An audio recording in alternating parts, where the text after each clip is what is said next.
On the 28th of May 1973, a group of 8 divers went down a heavily flooded sinkhole near Mount Gambier in southern Australia. Unfortunately, only 4 of them came back on surface.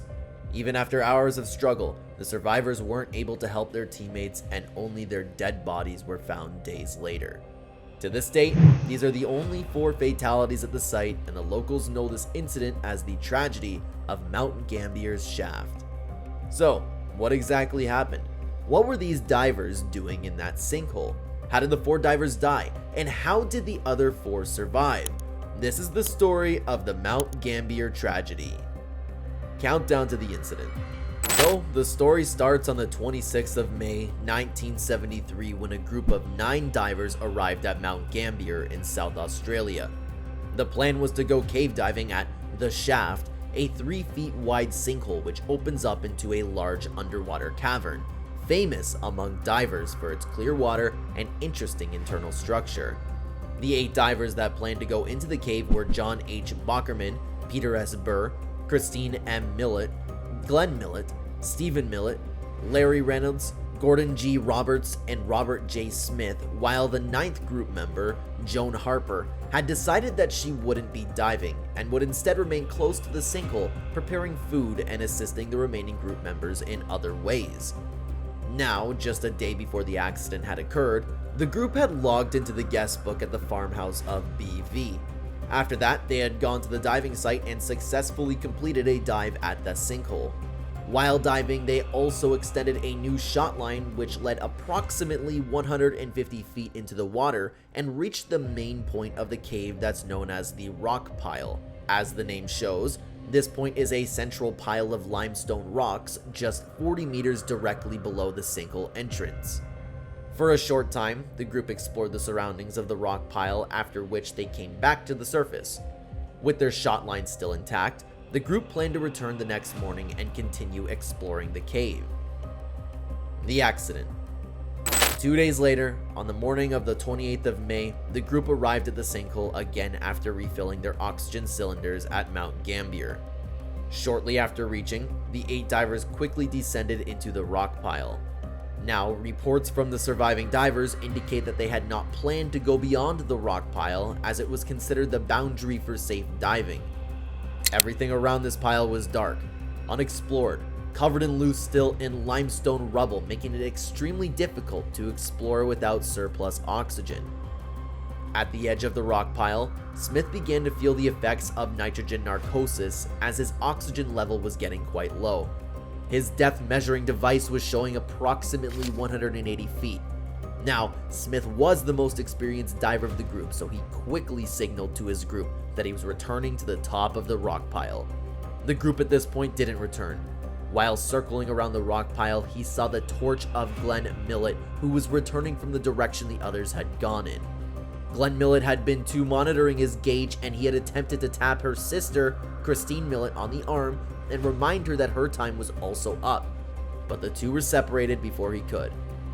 Smith and Glenn Millett met and surfaced together to find that Larry Reynolds had already returned from his dive. Pretty soon, Peter Burr surfaced too with almost no air left in his tank.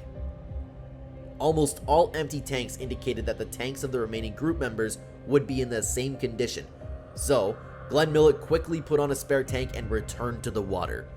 He descended to a depth of 225 feet, where the cliff began to drop off. At the edge, he found Stephen Millett's torch and camera. At this point, the visibility had reduced to nearly zero, so Glenn Millett had no choice but to return to the surface.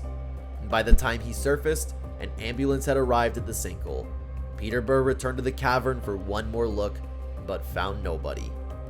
At this point, one thing was for sure: the remaining 4 divers weren't alive anymore. Search for the bodies.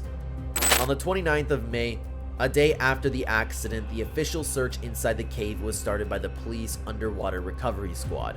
The search ended unsuccessfully as the team wasn't prepared for a dive in such conditions.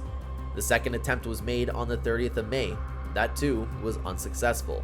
Months after the accident, on the 22nd of January 1974, the crew descended to a depth of 50 feet. This time, they illuminated the whole cave using professional lighting equipment. On the morning of the 23rd of January 1974, police arrived at the sinkhole and dove to a depth of 50 feet, where they found a body floating under a ledge against a sloped roof.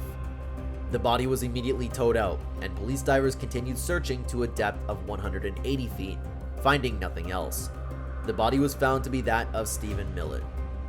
On the 9th of March 1974, RG Traynor along with his team entered the cave. At a depth of 185 feet, Traynor saw a body below him laying on its back. After further search, he found a second body directly beneath it. These were the bodies of Christine Millett and Gordon Roberts. 20 feet deeper, Traynor also located the body of John Bockerman beneath a rock ledge. He tried to move the body into a more easily recoverable position, but couldn't do so as he didn't have sufficient air.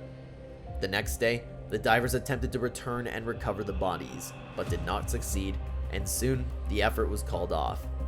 Several more dives were attempted, but the bodies could not be relocated. Finally, on the third day of diving, the bodies were found, and Christine Millett and Gordon Roberts were recovered from a depth of 195 feet on the 11th of March 1974. Attempts to recover Bockerman's weren't successful. Finally, a month later, John H. Bockerman's body was recovered from the cave on the 9th of April 1974, 11 months and 11 days after the accident. Investigation.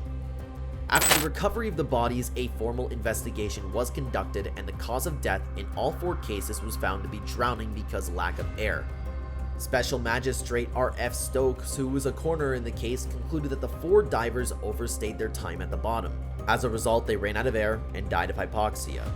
Further examination revealed that although the divers claimed to be experienced and 4 of them were instructors, none of them were experienced sinkhole divers, and no appropriate safety precautions had been taken in this case. Similarly, the group wasn't using appropriate safety equipment such as emergency decompression cylinders. Additionally, no member of the group took any responsibility for properly planning the dive and safety of the group. Who was responsible?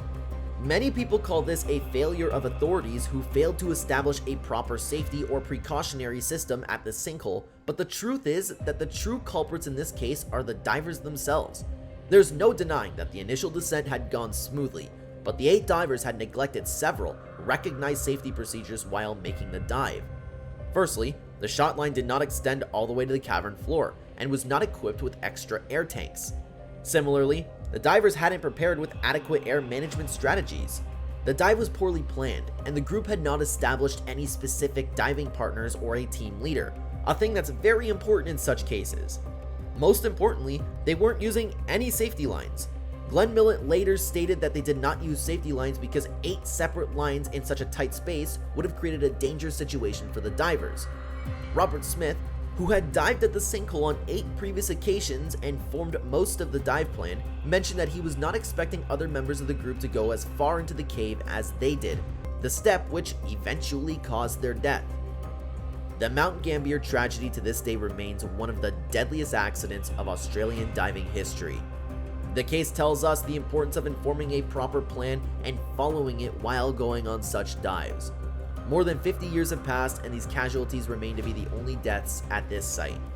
After the incident, no more than 8,000 dives have been done at the site, and the sinkhole remains to be one of the favorite sites for cave explorers and scuba divers.